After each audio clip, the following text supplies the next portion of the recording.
Hello, once again myself Bharat Khandelwal. पिछले video में हम लोगों ने केमिकल रिएक्शन क्या होता है, उसके पार्ट्स, रिएक्टेंट, प्रोडक्ट, कैसे रिएक्शन को लिखा जाता है, सिंबॉलिक रिप्रेजेंटेशन, केमिकल इक्वेशन कैसे बनाई जाती है, वो हम लोगों ने देखा। बैलेंसिंग ऑफ केमिकल इक्वेशन वो हमने देखा और समझा। अब हम लोग आगे बढ़ते हैं। मैंने आप लोगों को कहा था कि जैसे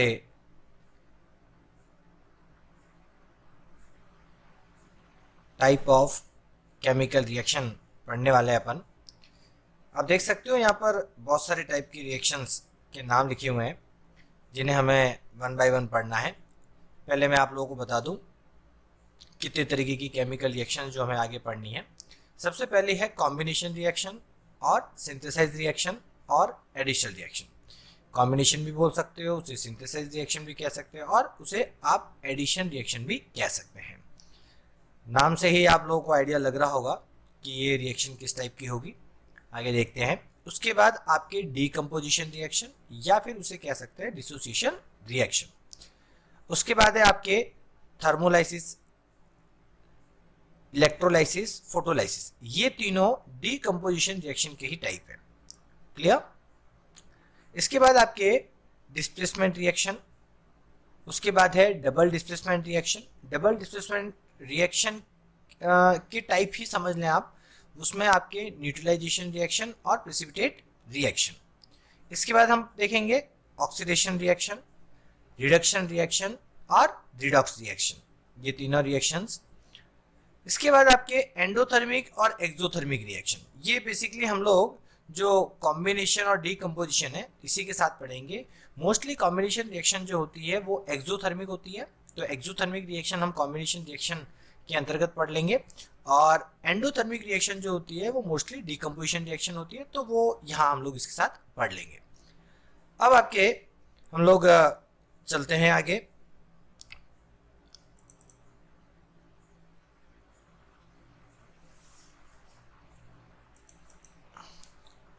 नेक्स्ट है आपके टाइप ऑफ केमिकल रिएक्शन में फर्स्ट रिएक्शन हम लोग पढ़ेंगे वो है कॉम्बिनेशन रिएक्शन, जिसे हम लोग सिंथेसाइज रिएक्शन भी कह सकते हैं और एडिशन रिएक्शन भी कह सकते हैं।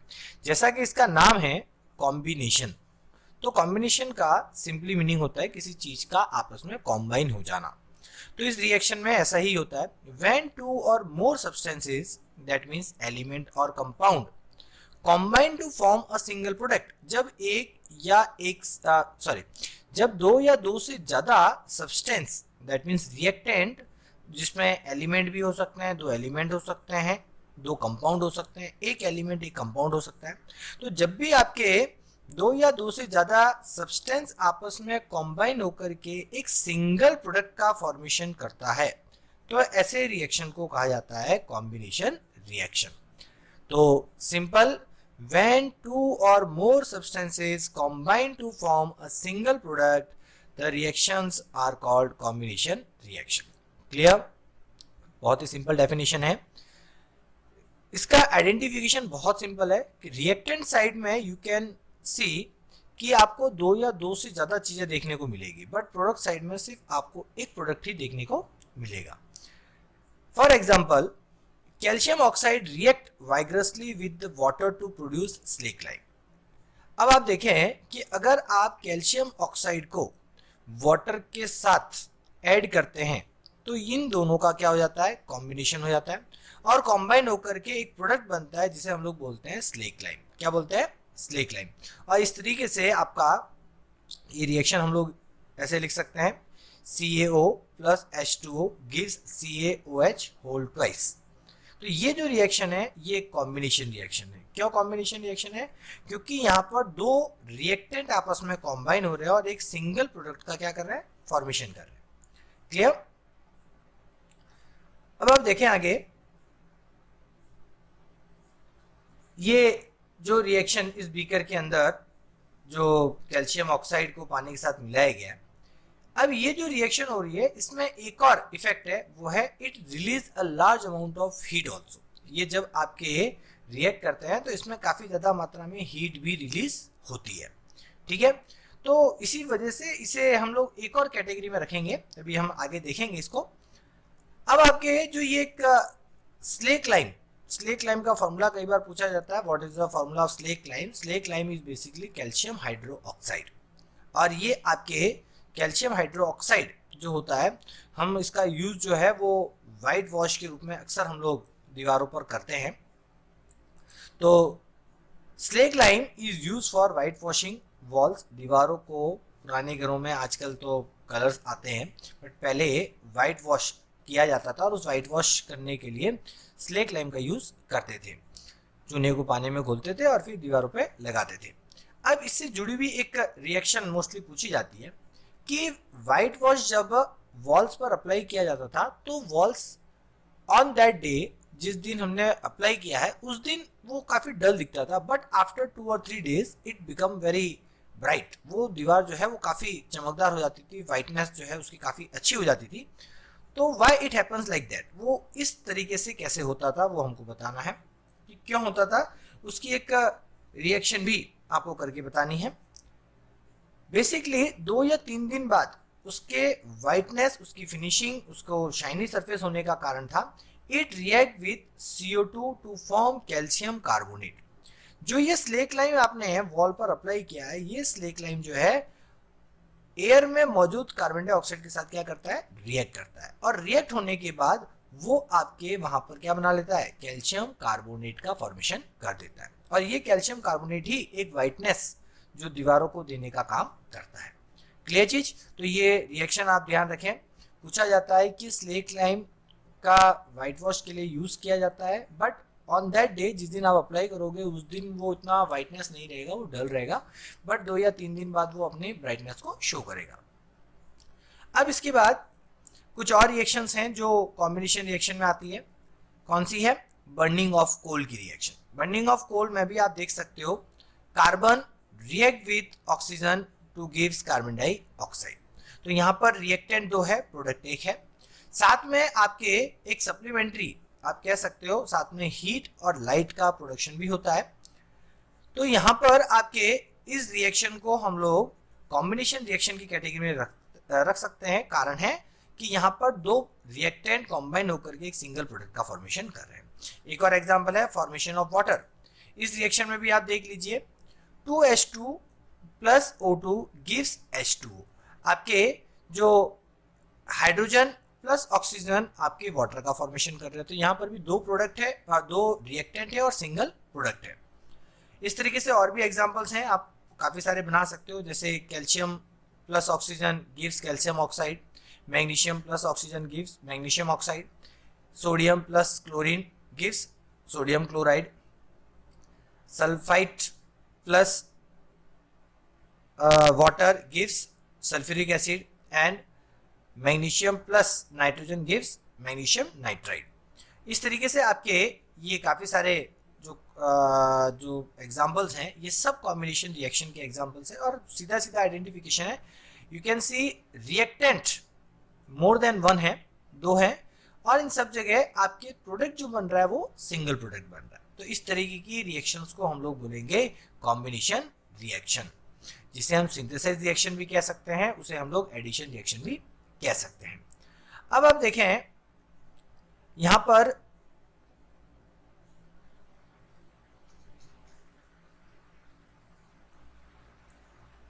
मोस्टली कॉम्बिनेशन रिएक्शन जो होती है वो आपके हीट प्रोड्यूस करती है। क्या करती है? हीट प्रोड्यूस करने का काम करती है। इसलिए most of all combination reaction आपके एक्सोथर्मिक रिएक्शन की कैटेगरी में आता है। वैसे एक्सोथर्मिक रिएक्शन की अलग से डेफिनेशन पूछी जा सकती है, अलग से इसका क्वेश्चन आ सकता है। What is exothermic reactions? तो आप बताएंगे the reaction in which heat is release along with the formation of product.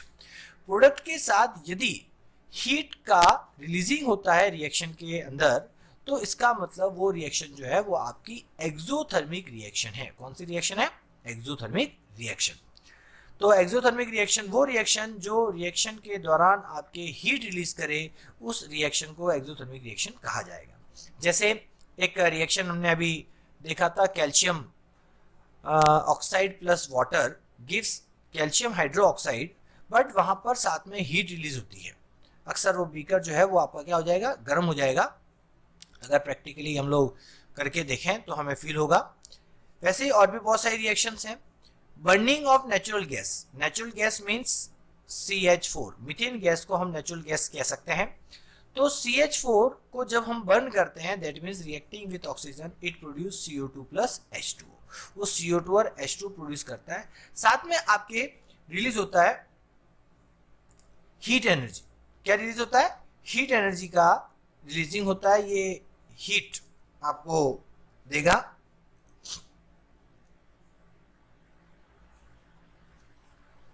तो इसका मतलब यहां पर भी एनर्जी रिलीज हो रही है, तो इसका मतलब ये रिएक्शन कौन सी होगी, एक्सोथर्मिक रिएक्शन।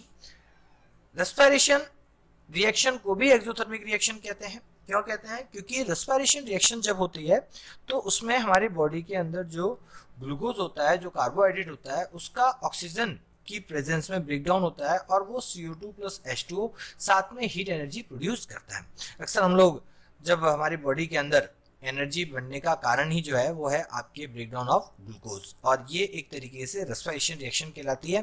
क्योंकि रेस्पिरेशन रिएक्शन में हीट प्रोड्यूस होती है, इसलिए हम हमारे रेस्पिरेशन रिएक्शन को एक्सोथर्मिक रिएक्शन भी कह सकते हैं। इस पे कई बार क्वेश्चन आता है कि why respiration reaction is called exothermic reaction. तो आप लोग बता सकते हो कि ग्लूकोज का ब्रेकडाउन होता है बॉडी के अंदर, मोस्टली ये माइटोकॉन्ड्रिया में होने वाला प्रोसेस है, और जब ये आपके माइटोकॉन्ड्रिया में ग्लूकोज का ब्रेकडाउन होता है ऑक्सीजन की प्रेजेंस में, it produces lot of heat, जो एनर्जी हमारी बॉडी में बनती है और it get stored in our body. एक और एग्जांपल है decomposition of vegetable matter into compost. यदि आप वेजिटेबल मैटर को, है ना, जो आपके सब्जियों के छिलके वगैरह है या कोई सब्जी वगैरह या कोई भी वेजिटेटिव पार्ट है, प्लांट का पार्ट है, और वो पड़ा पड़ा सड़ता है, डीकम्पोज होकर के कंपोस्ट में कन्वर्ट होता है, तो उस दौरान भी हीट रिलीज होती है। तो decomposition of vegetative matter into compost is also considered as a exothermic reaction. ठीक है, तो एक्सोथर्मिक रिएक्शन की ये 3 मेन एग्जांपल है, अक्सर इन पे क्वेश्चन आते रहते हैं, तो आप बता सकते हैं। Now next type of reaction is your decomposition reaction. कौन सी रिएक्शन है, decomposition reaction. What is decomposition reaction, इसे हम लोग डिसोसिएशन रिएक्शन भी कह सकते हैं। तो जैसा इसका नाम है डीकम्पोजिशन रिएक्शन, डीकम्पोजिशन मतलब डीकम्पोज होना, और डीकम्पोज का मतलब क्या, ब्रेक होना, कोई चीज का टूटना। तो यहाँ पर just reverse of combination reaction का जस्ट रिवर्स होती है ये रिएक्शन। उसमें 2 या 2 से ज्यादा रिएक्टेंट मिलके सिंगल प्रोडक्ट बनाते हैं। यहाँ पर एक सिंगल सब्सटेंस जो होता है वो डीकम्पोज होकर के 2 या 2 से ज्यादा प्रोडक्ट बनाता है।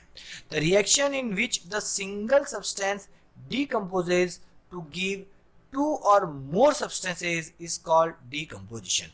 एक ऐसी रिएक्शन जिसके अंदर एक सिंगल सब्सटेंस का डीकम्पोजिशन होता है और 2 या 2 से ज्यादा सब्सटेंस का वो फॉर्मेशन करता है, ऐसी रिएक्शन को कहा जाता है डीकम्पोजिशन रिएक्शन। डीकम्पोज का मतलब फॉल अपार्ट, ब्रेक डाउन।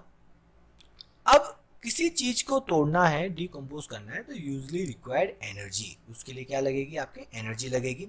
और इसीलिए क्योंकि इसमें एनर्जी हमें देनी पड़ती है डीकम्पोजिशन के लिए, तो ये mostly decomposition reaction are consider as endothermic reaction.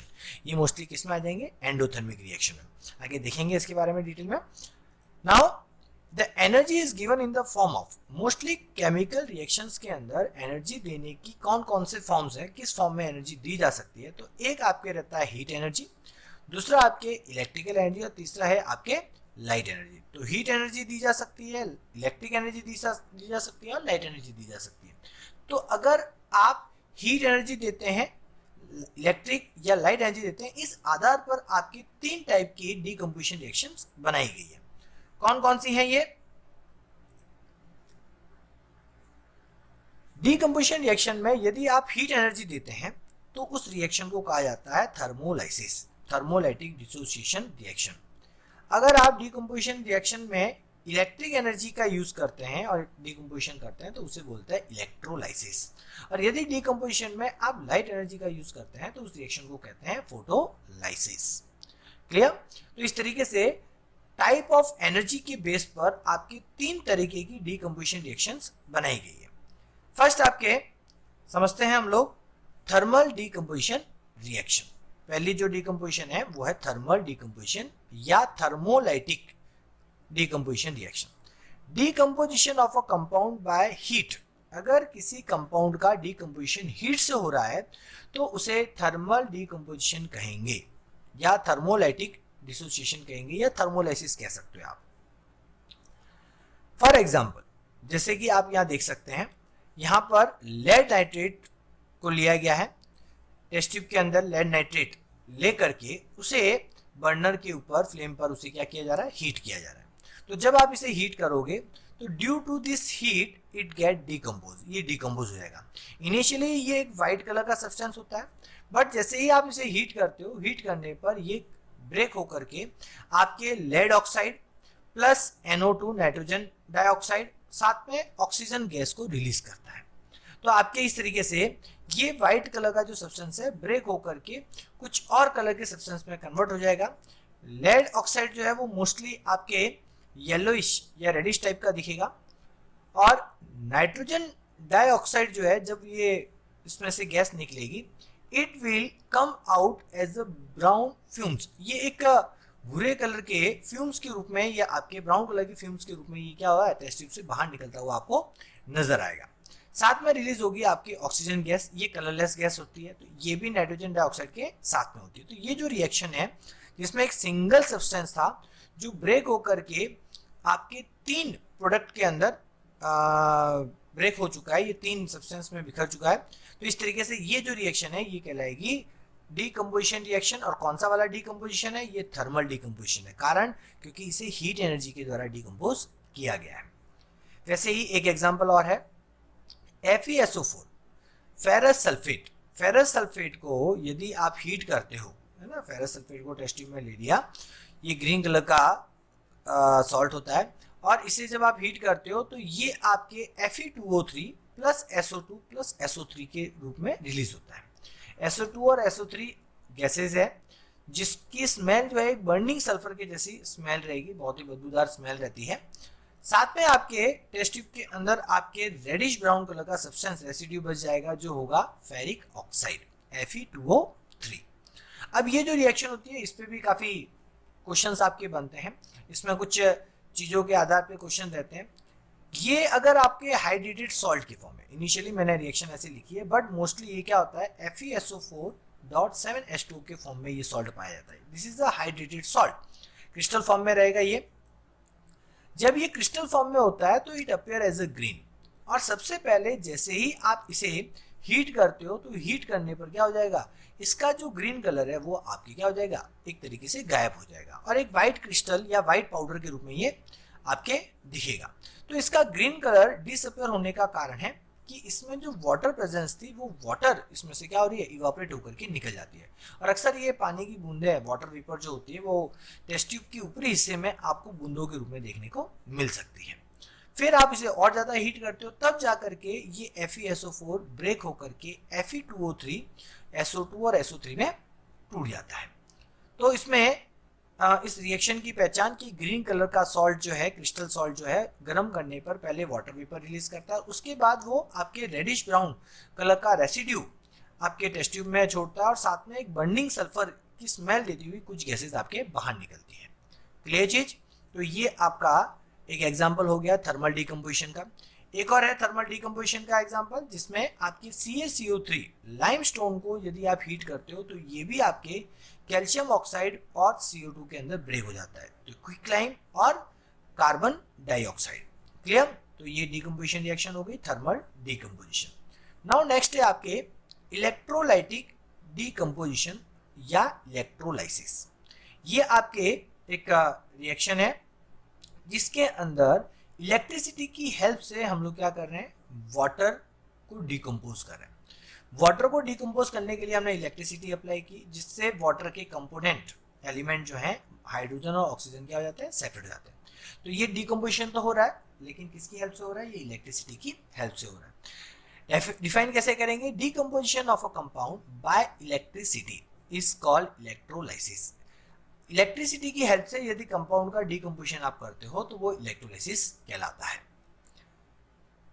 Experimental setup आप देख सकते हो, इस तरीके से एक बीकर के अंदर बॉटम में 2 होल करके रबर स्टॉपर लगा करके दो ग्रेफाइट रॉड लगा दी और उस पर इन्वर्ट करके दो टेस्ट ट्यूब को उल्टा करके डाल दिया है, और फिर इन ग्रेफाइट रॉड्स को बैटरी से कनेक्ट करके जब इसमें करंट पास की जाती है तो यहाँ पर दो इलेक्ट्रोड है, एक एनोड है और दूसरा कैथोड है। तो इन दोनों एनोड और कैथोड पर दो अलग अलग तरीके की गैसेस इकट्ठी हो जाएगी। एनोड पर कलेक्ट होगी आपके ऑक्सीजन गैस और कैथोड पर कलेक्ट होगी आपके हाइड्रोजन गैस। इस तरीके से ये गैसेस जो है वो यहाँ पर क्या हो जाती है, सेपरेट हो जाती है। इससे जुड़े हुए कई छोटे छोटे क्वेश्चंस आपके बनते हैं। एक है इसमें ये डिस्टिल वाटर नहीं, डिस्टिल वाटर अगर आप लेते हैं या एकदम प्योर वाटर अगर आप लेते हैं तो इसे थोड़ा सा एसिडिफाइड करके आपको एक्सपेरिमेंट करना पड़ेगा। इसमें एसिड की कुछ ड्रॉप्स आपको डालनी पड़ेगी ताकि ये एक गुड कंडक्टर की तरह बिहेव करे। Distil water is a bad conductor of electricity. इसमें एक और चीज देखने लायक है कि एनोड पर कौन सी गैस कलेक्ट होती है, कैथोड पर कौन सी होती है। कई बार ये क्वेश्चन आता है। तो एनोड जो आपके एनायंस को अट्रैक्ट करे, तो हाइड्रोजन और ऑक्सीजन में से एनायन कौन बनाता है, ऑक्सीजन एनायन बनाता है। आयन की लिस्ट अगर आपने देखी होगी तो O2 नेगेटिव आयन बनाता है और हाइड्रोजन H पॉजिटिव बनाता है। तो हाइड्रोजन आपके कैथोड पर इकट्ठा होगा और ऑक्सीजन जो है वो एनोड पे इकट्ठा होगा। साथ में आप देख सकते हो गैसेस जो ऊपर की तरफ आपको खाली हिस्सा नजर आ रहा है, ये गैस का है। तो यहाँ पर हाइड्रोजन और ऑक्सीजन का जो कंपैरिजन अगर आप करते हो तो आप देखते हो ऑक्सीजन कम क्रिएट हो रही है जबकि हाइड्रोजन ऑक्सीजन के कंपैरिजन में डबल क्रिएट हो रही है। तो इसका भी कई बार रीजन पूछा जाता है कि ऐसा क्यों होता है। तो ये आंसर आप दे सकते हो कि वाटर के मॉलिक्यूल के अंदर दो हाइड्रोजन एटम है और एक ऑक्सीजन एटम है, इसलिए जब आपके ये ब्रेक होते हैं तो हाइड्रोजन का वॉल्यूम ऑक्सीजन के वॉल्यूम से डबल पाया जाता है। क्लियर। तो ये आपके electrolysis of water, electrolysis of water को एक नाम और दिया गया है, दैट इज कॉल्ड हाइड्रोलाइसिस। उसे हम हाइड्रोलाइसिस भी कह सकते हैं। Now third type of decomposition reaction, that is your photolytic decomposition reaction। कौन सी रिएक्शन है, फोटोलाइटिक, जिसे फोटोलाइसिस भी कह सकते हैं। अब ये रिएक्शन क्या होती है, तो decomposition of a compound bye absorbing light radiations. जब किसी कंपाउंड का डीकम्पोजिशन लाइट रेडिएशन की हेल्प से होता हो, लाइट एनर्जी की हेल्प से अगर किसी कंपाउंड का डीकम्पोजिशन होता है तो ऐसी रिएक्शन को हम लोग क्या बोलेंगे, फोटोलाइसिस रिएक्शंस कहेंगे। For example AgCl, silver chloride, ये व्हाइट कलर का सॉल्ट होता है और जब आप इसे धूप में रख देते हैं, एक चाइना डिश में लेकर के आप इसे धूप में थोड़ी देर के लिए रख दो, आप देखेंगे व्हाइट कलर का सॉल्ट थोड़ी ही देर में आपके ग्रे कलर में कन्वर्ट हो जाता है। क्या होता है, तो AgCl जो है लाइट की प्रेजेंस में ब्रेक होकर के क्लोरीन गैस रिलीज कर देते हैं और सिल्वर जो है, Ag जो है वो उस वॉच ग्लास में पीछे की तरफ बच जाता है जो आपको ग्रेइश टाइप का दिखेगा। ऐसा ही सब्सटेंस सिल्वर का एक और है, सिल्वर ब्रोमाइड। ये भी व्हाइट कलर का होता है, इसे भी लाइट की प्रेजेंस में आप रखोगे तो ये ग्रे कलर का सिल्वर आपके पीछे छोड़ देगा और ब्रोमीन गैस इसमें से क्या हो जाएगी, रिलीज हो जाएगी। तो ये रिएक्शन लाइट की प्रेजेंस में हो रही है, इसलिए इसे हम लोग बोलेंगे फोटोलाइटिक डीकम्पोजिशन रिएक्शन या फिर फोटोलाइसिस। ये जो दोनों रिएक्शन जो मैंने आपको बताई, AgCl और AgBr वाली, ये रिएक्शन जो होती है वो मोस्टली ब्लैक एंड व्हाइट जो फोटोग्राफी होती है, आप लोगों ने देखा होगा इंस्टेंट फोटोग्राफी जो करते हैं, पहले कैमरा आता था जिसमें क्लिक करते ही एक इंस्टेंट एक पेपर निकलता था जिसपे आपकी फोटो निकलती थी। तो ब्लैक एंड व्हाइट फोटोग्राफी के अंदर इस रिएक्शंस का मोस्टली यूज किया जाता था। ठीक है, कई बार एग्जाम में आता है right reaction which is use in black and white photography, तो इन दोनों में से कोई एक रिएक्शन आप लिख करके बता सकते हो। अब मैंने जैसा कि आपको ऊपर बताया कि ये जो रिएक्शन है, ये रिएक्शन एंडोथर्मिक रिएक्शन की कैटेगरी में आती है। डीकम्पोजिशन रिएक्शन जितनी भी है वो कौन सी कैटेगरी में आएगी, एंडोथर्मिक रिएक्शन की कैटेगरी में आएगी। क्यों, क्योंकि इन रिएक्शंस के दौरान हमें किसी न किसी प्रकार से एनर्जी को उस रिएक्शन के अंदर देना पड़ता है। तो जब कोई रिएक्शन बाहर से एनर्जी एब्जॉर्ब करती है तो ऐसी रिएक्शंस को हम लोग बोलते हैं एंडोथर्मिक रिएक्शन। और मोस्टली आपके डीकम्पोजिशन रिएक्शन इसी टाइप की रिएक्शन में आएंगे। तो आप इनमें से कोई भी एग्जांपल इसके अंदर लिखना चाहें आप लिख सकते हो। इन सब के अंदर एनर्जी इनपुट में दी जा रही है और आपके यह सब्सटेंस का क्या हो रहा है, डीकम्पोजिशन हो रहा है, तो ये एनर्जी लेकर के रिएक्शन चल रही है, तो ये एंडोथर्मिक रिएक्शन कहलाएगी। एक एग्जाम्पल यहाँ पर दिया हुआ है, आप देख सकते हो, BaOH whole twice barium hydroxide plus ammonium chloride in the presence of electricity, it breaks into BaCl2 plus NH4OH, मतलब barium chloride plus ammonium hydroxide. तो यहाँ पर आप देख सकते हो इलेक्ट्रिक एनर्जी दे करके हमने इसे क्या किया, ब्रेक किया है, और इस तरीके से ये जो रिएक्शन है ये एक तरीके से हो जाएगी एंडोथर्मिक रिएक्शन। तो आज के लिए इतना ही। नेक्स्ट वीडियो में हम लोग आगे की जो और रिएक्शंस हैं वन बाय वन उन्हें समझेंगे। तब तक आप लोग इन रिएक्शंस की प्रैक्टिस करें, इसके और भी एग्जांपल्स आपको कहीं से मिलते हैं वो आप लेकर के सॉल्व करें, उन्हें समझने की कोशिश करें। और अगर आपका कोई क्वेश्चंस होता है इनसे रिलेटेड, कोई चीज़ समझ में नहीं आई हो, तो आप वीडियो के नीचे कमेंट बॉक्स के अंदर आप अपना क्वेश्चन लिख करके भेज सकते हैं। कुछ इम्प्रूवमेंट की रिक्वायरमेंट हो इन वीडियोस के अंदर तो वो भी आप मुझे बता सकते हैं कि इन वीडियोस के अंदर क्या इम्प्रूवमेंट किया जा सकता है। Thank you very much.